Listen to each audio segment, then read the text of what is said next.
நான் ஆண்டவர்கிட்ட கேட்குறது உண்டு, ஆண்டவர் எப்படி ஆண்டவரே என்னன்னா எல்லா மனுஷனும் பாவம் செஞ்சவங்க தான் இல்லையா? எப்படி நீங்கள் என்ன எப்படி நீங்கள் உங்கள் பக்கமாக நீங்கள் சேர்த்துக்கிட்டீங்க அப்படின்போது எனக்கு வேத வசனம் பார்த்தீங்கன்னா எரேமியா 31:3 தான் எனக்கு ஞாபகம் வருது. அநாதி சிநேகத்தால் உன்னை சிநேகித்தேன், ஆதலால் காரிணத்தால் உன்னை இழுத்துக் கொள்கிறேன். அவர் பக்கமே என்னை இழுத்துக்கிட்டார். கர்த்தருக்கு பிரியமானே, இங்கே அநேகர் இருக்காங்க, உங்களையும் தேவன் தன் பக்கத்தில் இழுத்துக்கொள்ளணும். You should be very careful. நான் எந்த மனுஷனையும் நான் குறை சொல்லலை. ஏன்னா சில பேருக்கு ஆண்டவரை குறித்து அவங்க சொல்லாமல் இருந்திருக்கிறாங்க. எனக்கு எப்படி சொல்லாமல் இருந்தாங்களோ அப்படி தான் உடனே நினச்சி பார்த்தேன். எனக்கு என் ஃப்ரெண்டு கூப்பிட்டு அனுப்பிச்சாரு, நான் போன உடனே பார்த்தீங்கன்னா ஹீ ஹெல்ப் மீ. அப்போ என்ன பிரச்சனைக்கு அந்த ஒரு பெரிய விஷயந்தான், அது தொகை பெருசு தான். எனக்கு ஹெல்ப் பண்ணி எனக்கு பிரச்சனை தீர்ந்துன்னு ஓரளவுக்கு செட்டில் ஆனோன்னா என் ஒய்ஃப்கிட்ட சொன்னேன் பாரு அப்படின்னு. அப்போ என் ஒய்ஃப் என்கிட்ட சொன்ன ஒரே வார்த்தை என்ன தெரியுமா? நீங்கள் யாரை கேட்டதுக்கப்புறம் பணம் கிடச்சிது அப்போ தான் ரியலைஸ் பண்ணேன், என் தேவன் இயேசு கிறிஸ்துவை கேட்ட பிறகு எனக்கு அந்த பணம் கிடைச்சது. ஏன்னா எந்த மனுஷனை எனக்கு கொடுக்கவே இல்லை. எல்லாருமே என்ன அவாய்ட் பண்ணாங்க, என்ன கேவலப்படுத்தினாங்க.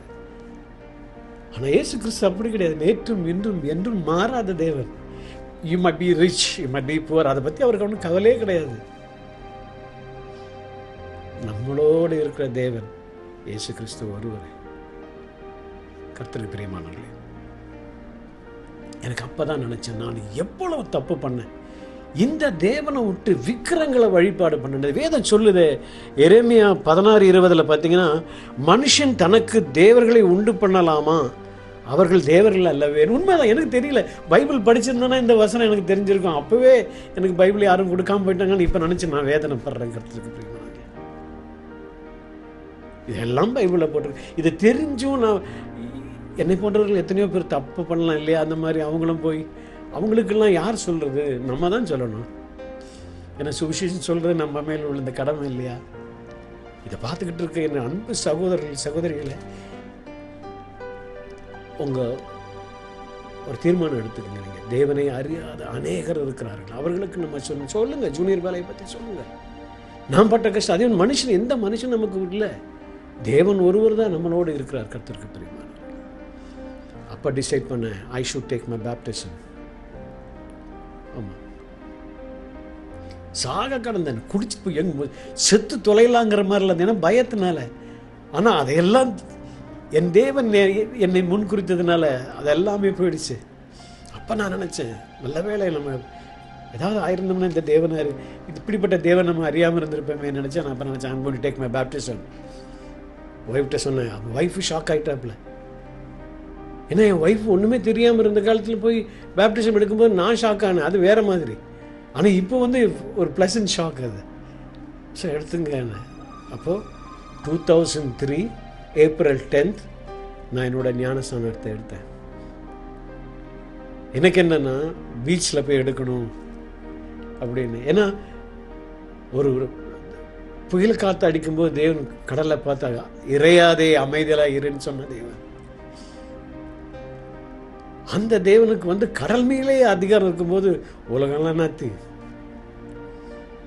எனக்கு சரி நான் எடுக்க போகிறேன். என் பேர் என்ன தெரியுமா? Christian name Peter.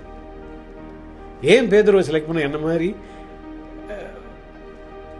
படிப்பு இல்லாதவர்கள், பெரிய படிப்பு கிடையாது. அண்ட் நத்திங், மீன்களை பிடிச்சிட்டு இருக்க அந்த மனுஷனை பிடிக்கிற ஒன்று நான் கொண்டு போகிறேன் வான்னு ஒன்னே அவர் பின்னாடி போயிட்டார். Though he was a businessman, அவர் மீன் பிடிக்கிறவராக இருந்தார். எல்லாம் இருந்தும் அதை விட்டுட்டு தேவன் பின்னாடி வந்தார். இந்த மாதிரி தான் நானும் கர்த்தருக்கு பிரியமானவர்கள் என் தேவன் பின்னாடி வந்துட்டேன். வைராக்கியமாக சொல்ல விரும்புகிறேன், நான் கிறிஸ்தவன் என்று சொல்வதற்கு நான் வெட்கப்பட மாட்டேன். நான் ஊழியக்காரன் சொல்லிக்கிறதுக்கும் நான் வெட்கப்பட மாட்டேன். என் தேவனை குறித்து அநேகருக்கு நான் சொல்லணும்னு ஆசைப்படுறேன். என்னை பார்த்து கிண்டலாக கேட்டாங்க, நீங்களாம் ரட்சிக்கப்பட்டீங்களா? எப்படி ரட்சிக்கப்பட்டீங்க? நீங்களாம் ரட்சிக்கப்பட்டீங்களான்னு ஒரு செக்டர், ஒரு குறிப்பிட்ட ஒரு எப்படின்லாம் கேட்டாங்க. அவங்களுக்கு ஒரு வசனம் நான் சொல்ல விரும்புகிறேன். ரோமர் 8வது அதிகாரத்தில் 30வது வசனம், எவர்களை முன்குறித்தாரோ அவர்களை அழைத்தும் இருக்கிறார். என் தேவன் என்ன அழைத்திருக்கிறார். I am bold enough to say that. நான் என் தேவன் தான் ரட்சிக்கப்பட்டது. என் தேவனுடைய சுத்த கிருபை. அது அவருடைய கிருபையினால் ரட்சிக்கப்பட்டேன். யாரும் கொஸ்டின் பண்ணவே முடியாது. கர்த்தருக்கு இப்போ உங்கள்கிட்ட சொல்கிறேன், ரட்சிக்கப்பட வேண்டியவங்க எத்தனையோ ஜனங்கள் இருக்காங்க. உலகத்துக்கு பின்னாடி போயிட்டு இருந்தாங்க, போய்கிட்டு இருக்காங்க. நான் போயிட்டு இருந்தேன் அந்த மாதிரி. ஆனால் இன்று என் தேவன் இயேசு கிறிஸ்துவ பின்னால் நான் வரேன்னாவது I am very very happy. இதை பார்த்துக்கிட்டு இருக்க உங்களுக்கு கூட நான் சொல்கிறேன், ப்ளீஸ் சொல்லாமல் இருந்துடாதீங்க. ஏன்னா ஆண்டவர் வரும்போது, கணக்கு கேட்குற வேலை வரும்போது எம்டி ஹேண்டாக இருக்கக்கூடாது. உங்கள் பின்னாடி ரட்சிக்கப்பட்ட ஜனங்கள் உங்கள் மூலம் உங்களுக்கு கருவியாக நீங்கள் பயன்பட்ட ஒரு காலம் இருக்க வேண்டாம். இதையெல்லாம் பார்த்துக்கிட்டு இருந்தால் அவன் மேல்படி அவன் சும்மா இருப்பானா? அவன் தேவனுக்கு எதிராக தானே பண்ணுவான். என்ன கல்லையும் மண்ணையும் மரத்தையும் கும்பிட வச்சான்ல, அது பண்ண வேலை தானே. நம்மை படைத்த தேவன், தேவனை நான் தொழுது கொள்ள முடியாத அளவுக்கு என்னை கண்ணை மறைச்சி வேற மாதிரி பண்ணான். அவன் பார்த்தான், இவனை இப்படியே விட்டுக்கிட்டு இருந்தா இவனை வலைய உலகமெங்கும் போய் ஜனங்களை ஆயத்தப்படுத்துவான்னு புரிஞ்சு போச்சு. என்னோட ஹெல்த்தில் கை வச்சான். கர்த்தருக்கு பிரியமானவர்களே, ஐ வாஸ் ஷாக்ட். எனக்கு நல்லா இருந்தேன். ஒரு நாள் கடைக்கு போய் என் பிள்ளைகளுக்கு புக்ஸ் நான் வாங்கி கொடுத்துக்கிட்டு இருக்கிற நேரத்தில் பார்த்தீங்கன்னா தலை சுற்ற ஆரம்பிச்சு. என்னடா தலை சுற்றுதே யோசனையாக இருக்குது. என் ஒய்ஃப்கிட்ட சொன்ன இந்த மாதிரி தலை சுற்றுற மாதிரி இருக்குது, something is happening to me, let's go அப்படின்னு. அது ஒன்றும் கிடையாது. அப்புறம் பிள்ளைகள்லாம் கூப்பிட்டுட்டு கொண்டு போய் அவங்க வீட்டில் விட்டுட்டு இசிஜி எடுத்து பார்த்தேன், நத்திங்.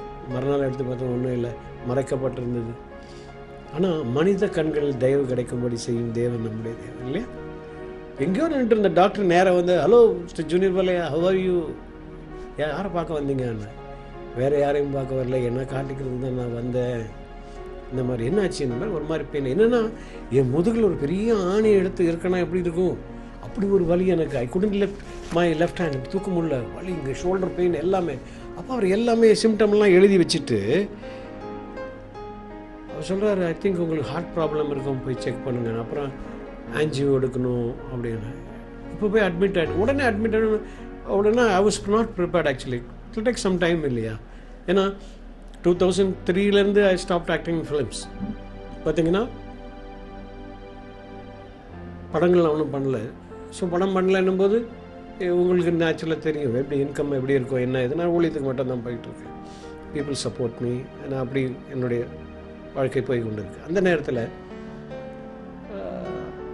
நான் இது இம்மீடியட்டாக பண்ணோன்னா ஐ டென்ட் ஹேவ் மனி. பட் எனக்கு பாருங்கள், பாம்பேலேருந்து ஒரு சிஸ்டர் எனக்கு ஃபோன் பண்ணி ஹவ் ஆர் யூ நாங்கள் ஐம் ஃபைன் என்ன ஓகே மார்னிங் ஒரு இது வரும், கொரியர் வாங்கிக்க.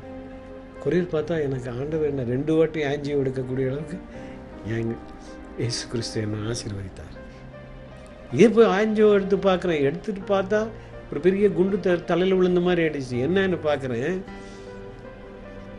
ஏன் ஹார்ட்டில் 4 அடைப்பு இருக்குன்ட்டார் டாக்டர். அது ஒரு ஷாக்குன்னு பார்த்தா ஹார்ட்லேருந்து லெஃப்ட் ஹேண்டுக்கு போகிற நர்வில் பிளாக் இருக்குது, ரைட் லெக்கு போகிற நர்வ். கை தூக்கவே முடியாதுனால தூக்கவே முடியாது.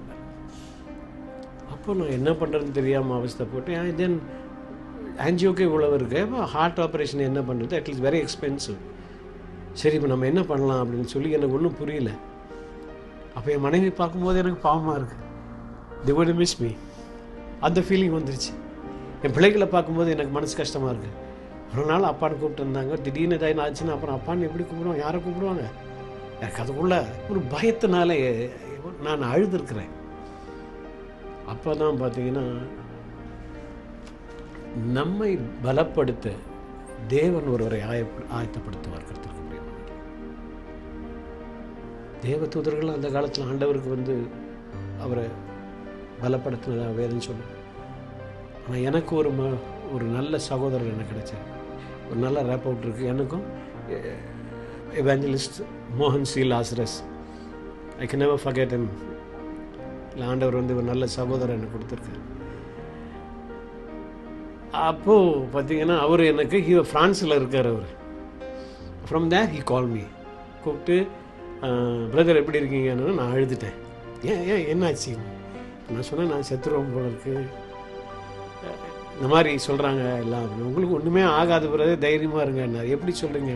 இல்லை, நான் ஜெபிக்கும்போது உங்களுக்கு ஜெபிக்க சொல்லி ஆண்டவர் எனக்கு உணர்த்தினார், அதனால் உங்களுக்கு நான் ஃபோன் பண்ணேன் அப்படின்னாரு. அப்புறம் எனக்காக ஜெபித்தார்.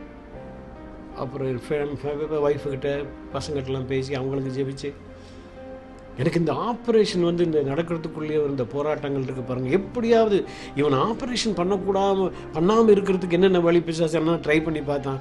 ஆனால் உலகத்தில் இருக்கும் அவனை விட எனக்குள் இருக்கும் இயேசு கிறிஸ்து பெரியவர் இல்லையா? உண்மைதானே? அவர் சும்மா இருப்பாரா? என்னுடைய ஆப்ரேஷன் நடக்கிறதுக்குரிய என்னென்ன பாசிபிலிட்டிஸ் இருக்கோ எல்லாம் ஊர்லேருந்து ஆளுங்க வந்தாங்க. அண்ட் அஃப்கோர்ஸ் மோகன் சீலாஸ்ரஸ், he helped me. I can never forget him. ஆண்டவர் அவரை ஆசீர்வதிப்பார். அதற்கு தடைகள், அதாவது அதுதான் எனக்கு பிடிக்க மாட்டேங்குது. என்னென்னா அவர் எவ்வளோ நல்லவர். அது வந்து இந்த பிளட் இல்லாமல் போயிடுச்சு. என்னென்னா நமக்கு எல்லாம் பண்ண பிளட் இல்லை, என்ன பண்ணுறது? அப்புறம் அந்த அவங்க மூலியமாகவே பிள்ளைகள் யங்ஸ்டர்ஸ் வந்து பிளட்டு கொடுத்தாங்க. பட் இந்த நமக்கு இந்த எல்லாமே ஆப்ரேஷன் நடக்கிறதுக்குள்ளே பிசாசானவன் யாருக்குள்ளே வேணால் போகலாம் இல்லையா? அப்படி அநேகர் மத்தியில் போந்து பிரச்சனை பண்ணி. ஆனால் I can never forget Mohan Silasas. He was very strong in supporting me.